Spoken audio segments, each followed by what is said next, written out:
Chairman PTI barrister Gauhar कहते हैं कि अभी भी देर नहीं है, सियासत में बात होनी चाहिए, लेकिन फ़िलहाल किसी से कोई मुज़ाकरात नहीं हो रहे। हमारी 180 नशिस्तें थीं, खैबर पख्तूनख्वा में 2/3 अक्सरियत थी, हमारे लोगों को शहीद किया गया और बानी पीटीआई को नाहक कैद किया गया।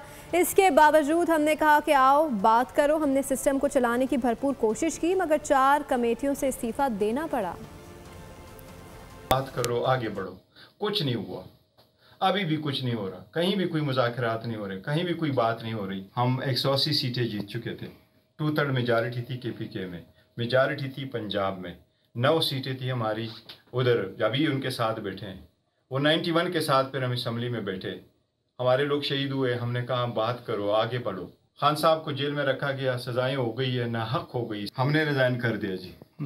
बात यहाँ तक पहुँची, आगे देखते हैं कैसे चलते हैं, लेकिन देखो हमने बड़ी कोशिश की कि सिस्टम का हिस्सा रहे। सब्सक्राइब करें और बेल दबाएं ताकि कोई खबर रह न जाए।